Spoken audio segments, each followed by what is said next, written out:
She appears to have it all, and yet she's still single. What's going on, guys? Welcome back to the channel. So today we're going to be reacting to a video titled "Can't Find a Husband." Let's go ahead and get right into this video. Make sure you guys don't forget to like, comment, and subscribe. 40% of y'all ain't subscribed to the channel, so make sure you hit that subscribe button as well as the notification button. Go ahead and show your support to the channel. So here we go. Love, marriage, and a baby carriage, to paraphrase those famous lyrics. But for millions of black women, many blessed with brains and beauty, finding the right man is proving elusive. But why? Are their standards too high, or are the pickings too slim? Lindsay Davis tried to answer that question. Birthday! Cheers! Make a wish. Nicole Marchand is celebrating another birthday. At 31, she's accomplished a lot. She's a prosecuting attorney and running for state court judge. It'll be a $500 fine. Nicole isn't the kind of woman you'd find standing by on the sidelines of life. But you would find her here, at the Georgia Dome. Seems like she's a career-driven woman in regards to what she has going on. She's an attorney as well as a cheerleader, so it doesn't seem like she would necessarily have the time and attention to give to a man. But what are your thoughts on that? No, I agree. Like, you can only imagine how busy an attorney is, let alone trying to advance into a judge. Like, what time do you have for yourself, right? On top of it, she's cheerleading over here and having a good time with, with her, shaking her pom-poms and stuff. So I honestly, I don't know where she's going to find the time to even, like, sleep, let alone date. You've heard of a man's man. Nicole is the quintessential man's woman. She appears to have it all, and yet she's still single. They're playing single ladies in the background. That's not helping her case. Oh my gosh. Beyonce has led women astray. She's chilling with her husband right now and her kids, you know what I mean? Yeah, but I don't know. For them to say like she's a woman, what was it? A woman's man, yeah. Or a man's ideal woman. I think that's what they were trying to say, whatever right? They said. So no, but I don't think that's the case, right? Because if you talk to guys, like you say it all the time, right? Like as long as you're good looking, you're fit, feminine, friendly, right? Yeah. Those three criteria, and that's it. This is going too overboard. So this is not the ideal situation for a man. Yeah. Right? So it's not true. So yeah, but it's funny because they don't realize that, right? They're thinking that the more they climb in the corporate world, that's going to be more of an asset to a man, right? But it's actually a deterrent as we do these videos and see what's going on, right? But I mean, this video was about, what, 10 years old? Yeah. So you can't really blame it on social media. So let me ask you this. Where do you think they possibly learned this ideology? Even for me with my mom, the way she kind of structured it towards me was like, focus on your education first so nothing else distracts you. So it was more of like a distraction thing of like, you don't want to like, focus. If you go too boy crazy when you're young, then it's gonna push you away into the wrong direction, right? Because girls can easily get boy crazy at a young age, so you want to avoid that. Just focus on your education, get that done quickly, and do well, and then like go into like career and stuff like that. So because if you do it correctly, let's say, or the path, it's like, all right, once you finish high school, you're what, 17, 18, and then you finish your four-year degree, right? Then you come out at like 21, 22, then that's when you're like, you find someone in college, like at the end of you're settled into your degree. So in your third, fourth year, you find someone, then you marry afterwards. And then that's that's the trajectory. Yeah. Right? But I mean, you would look at other races, and other races seem to be doing both at the same time, right? So it's interesting that the black community specifically, it's like one or the other, right? So it's interesting that they can't really balance both, especially when you're in college and university, right? Like chances are that's where you're gonna meet your significant other. 42% of black women have never been married. That's double the number of never married white women. I look forward to the day. I look forward to being married. It's just not that easy. For starters, there are more black women than black men. 1.8 million more. So even if every black man in America married a black woman today, 1 out of 12 still wouldn't make it down the aisle. Let's take 100 black men.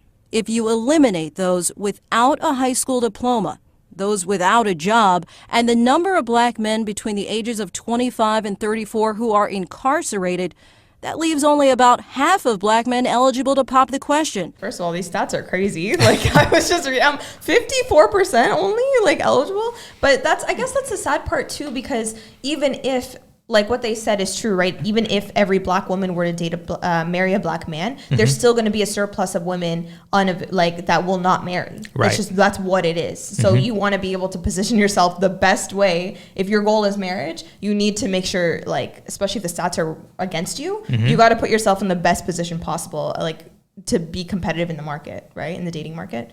So yeah, supply and demand, right? And a lot of these women are just kind of sitting around hoping that a high value man stumbles upon their way without actually putting in the work, right? Or even furthermore, asking men, what do you want from me so that I can position myself to get a high value man, right? And I'll tell you a short story. I have a friend, his cousin used to go reunion hopping.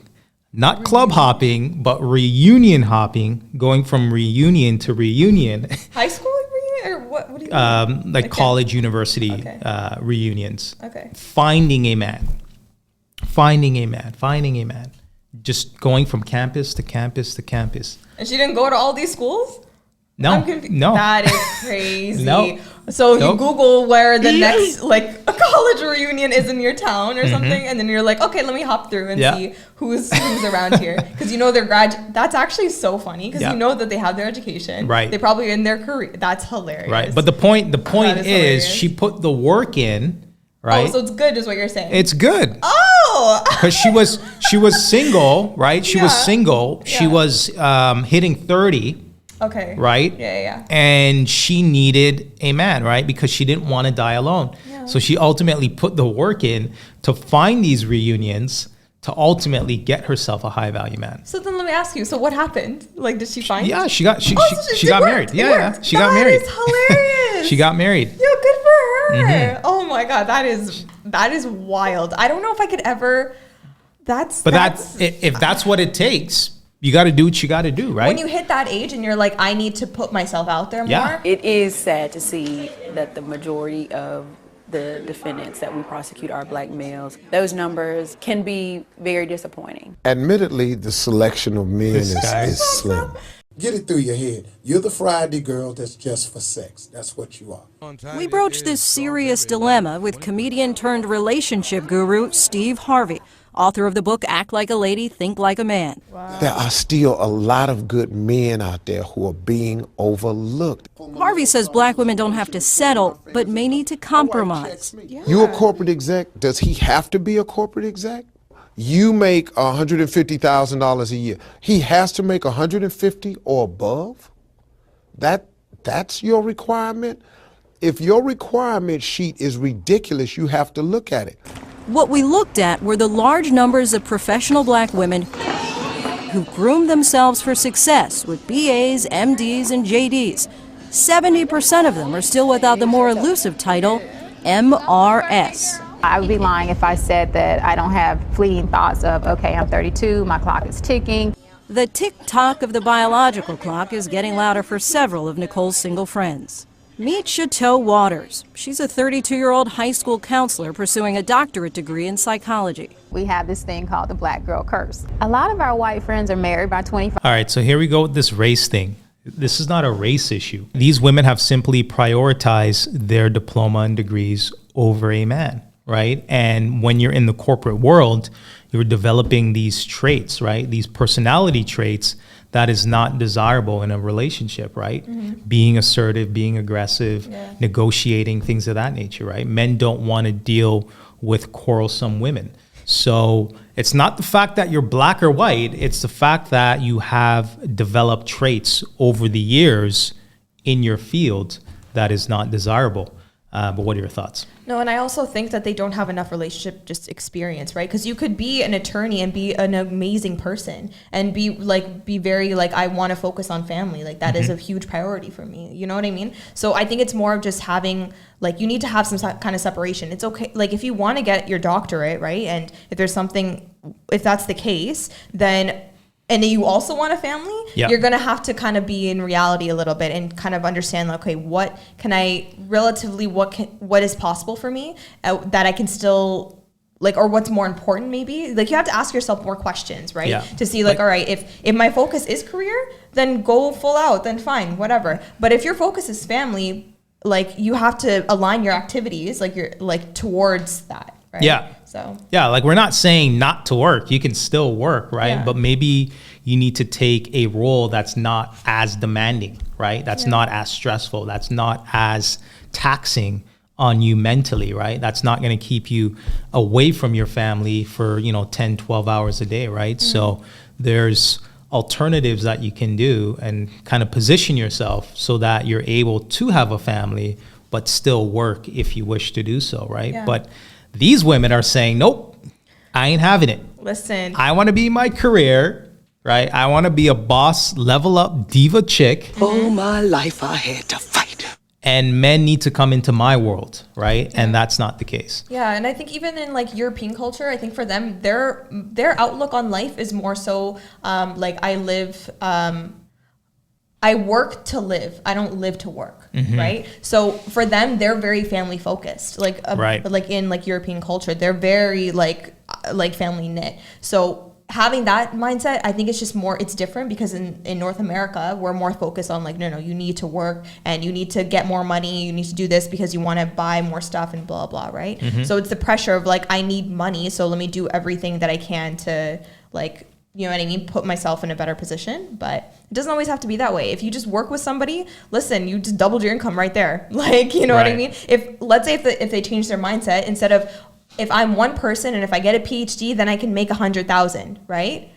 Hello, you can cut that time in half if you get like an administrative job or something, or even a tech job for like 50K to 60K. Both people did that. You're at 100 to 120K a year. As a couple. So you really got to break down the numbers. It doesn't have to be that complicated, honestly. And you can still reach your income goals and if finances are a big issue, that's a way to do it. So, but I'll be settling though, sis.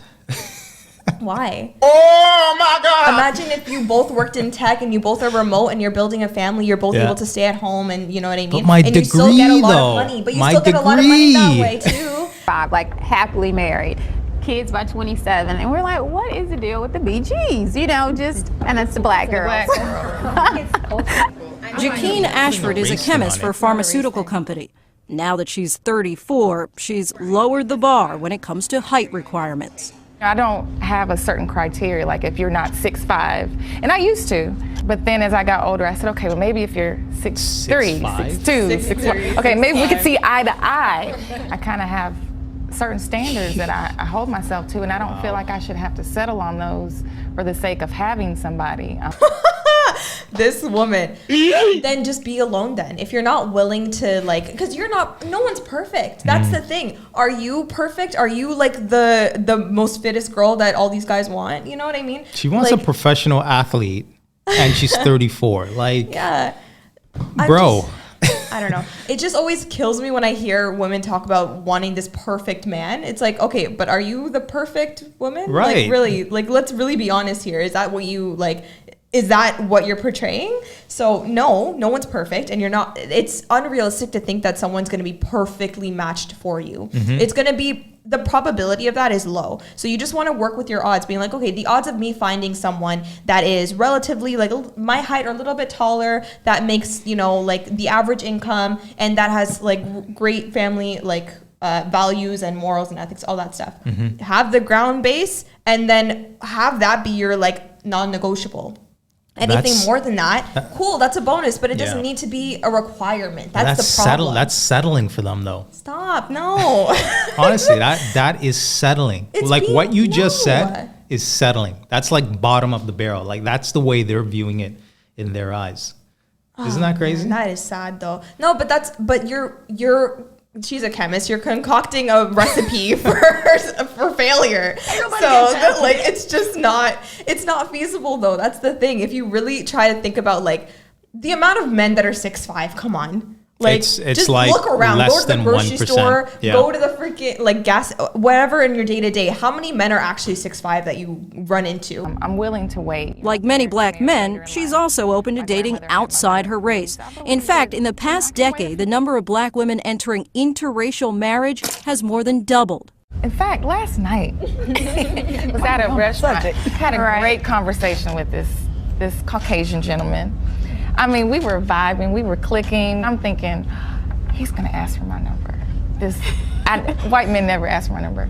And he was like, all right, well, great conversation. You know, maybe I'll see you around. And I was thinking, what happened? Ask for his. No. Bossy black girl. We're maybe not as coveted as black men in society. Melinda Watson is a 28-year-old payroll specialist. She hasn't had an exclusive relationship since college. I just feel that there's a lot of taboo associated with dating black women because I don't think they're necessarily going to want to take us home to see mama. The consensus in this group was that their preference is to marry a black man.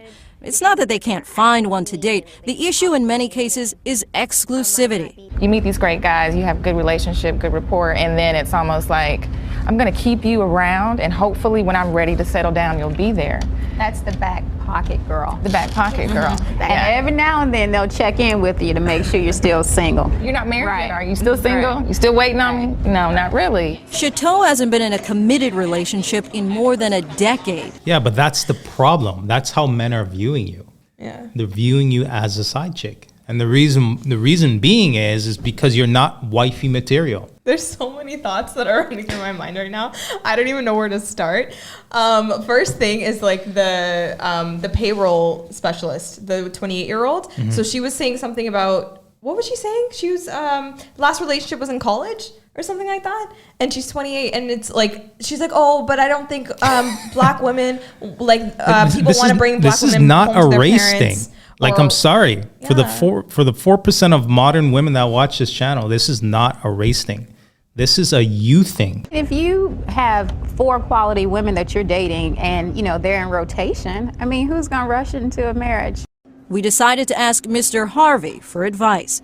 He listened as we asked our single ladies about their requirements. I had a list of about 50 things that I would keep in my Bible. It's now down to about 10. Honesty, Supportive, financially stable. Now, granted, I'm 31, so he needs to be at a certain stage. What do you consider a deal breaker? If there's not that initial chemistry, it's never gonna work. I don't care if you have every quality on my list. I'm not gonna talk to you if I'm not attracted to you. Right. Are they asking too much? So maybe it's just that we want it all. Single ladies, throw your hands up. Throw your hands up. How y'all doing? His initial reaction? All y'all fine. Hell, who don't want to go out with y'all?